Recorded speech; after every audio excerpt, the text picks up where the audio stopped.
Les amis, à peine remis de cette soirée complètement folle contre l'Atlético Madrid, le travail va reprendre du côté du FC Barcelone. Et alors qu'on arrive en trêve et que normalement on doit prendre un petit peu de distance par rapport à ce qui va se passer sur le terrain, il continue à se passer des choses du côté du FC Barcelone. Il y a des petites nouvelles qui sont arrivées, pas forcément les meilleures nouvelles. On en parle tout de suite dans la vidéo Actu.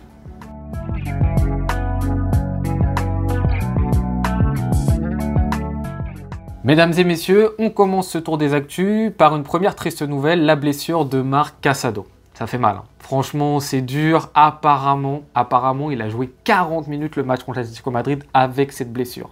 Au tout départ, on partait sur 1-2 mois de blessure. Peut-être il va jouer les tout derniers matchs de cette saison. Là, au moment où moi je tourne cette vidéo, on parle possiblement de 4 à 6 mois de blessure.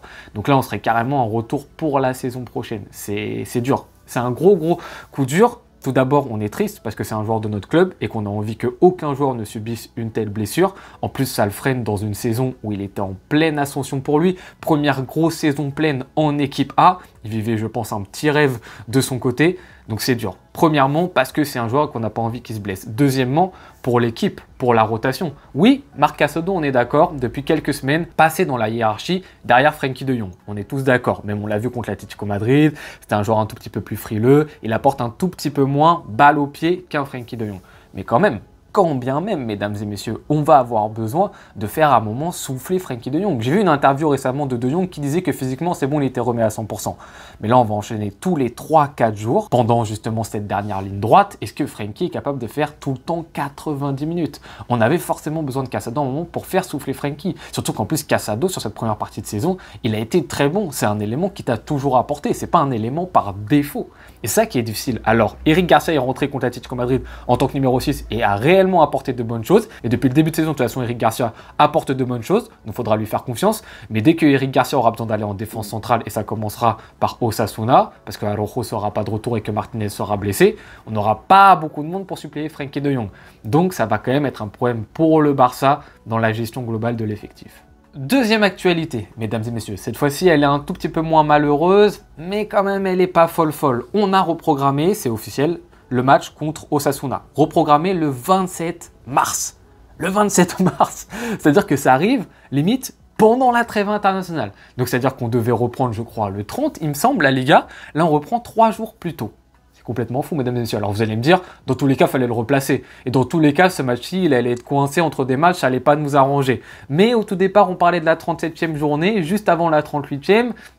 Est-ce que c'était pas peut-être mieux du côté du Barça? Le côté positif, c'est qu'au moins là, le 27, on sera fixé sur nos journées. On sera égal avec le Real, avec l'Atlético, avec tout le monde. Il n'y aura pas de « Ah, mais possiblement, on a 7 points d'avance sur l'Atlético Madrid ». Non, on sera fixé sur ce match-ci.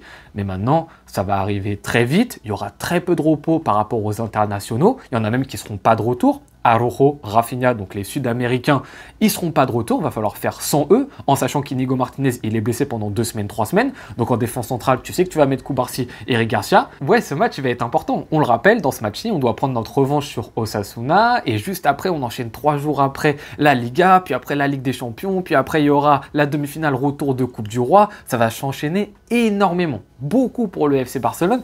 Et j'espère que dans cette période où il y aura beaucoup de matchs, les blessures, ça va un peu s'arrêter. Parce que là, en une journée, on a eu Inigo Martinez et Casado. Ça fait mal, ça va s'enchaîner. Donc ouais, ce match contre Osasuna, ça va peut-être pas être si simple qu'on le pense. Troisième nouvelle, mesdames et messieurs. Et là, je ne sais pas encore si je dois la juger comme bonne, mauvaise, si c'est malheureux ou quoi. C'est notre cher Pedri qui, en ce 17 mars, sort un petit post sur Instagram. Et il nous dit quoi? Je vous dis la traduction. La prolongation m'a fait réfléchir. Ces dernières semaines, j'ai beaucoup pensé à une idée. Je n'exclus même pas un retour sur le marché. Mais de quel marché tu parles, mon cher Pedri? Tu as prolongé il n'y a pas longtemps au FC Barcelone. On sait que tu aimes le club. En tout cas, moi, je ne remets pas du tout en question ça. Qu'est-ce qui se passe? Tes performances, elles sont XXL tous les week-ends, tous les 3 jours. Mais qu'est-ce qui t'arrive, mon cher Pedri? Donc, bien évidemment, tout de suite, il y a une grande partie de la commu Barça qui commence à s'affoler au moment où je vous fais cette vidéo. Qu'est-ce qui se passe? Il remet en question son futur au FC Barcelone, etc.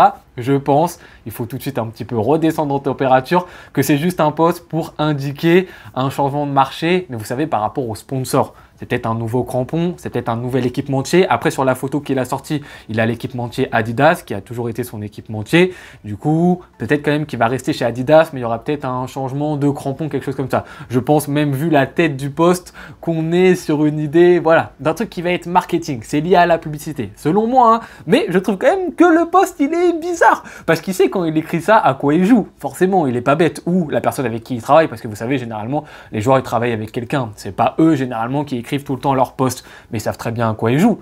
Quand il dit « j'exclus pas un retour sur le marché », il sait très bien qu'il parle de football, il sait très bien qu'il va susciter des réactions. Alors peut-être que l'objectif c'est juste ça, et peut-être que dans quelques heures, juste après que vous ayez vu la vidéo, il va s'exprimer par rapport à ça, et on va le voir avec de nouveaux crampons, et il va régler la situation. Mais je trouve quand même qu'il est un petit peu bizarre ce message. Je vois, il aurait pu s'en passer, il aurait pu être plus direct. Et jouer un petit peu avec nos nerfs en mode je sais pas si je parle football, de mon avenir au FC Barcelone, ou si je parle de publicité et de marketing.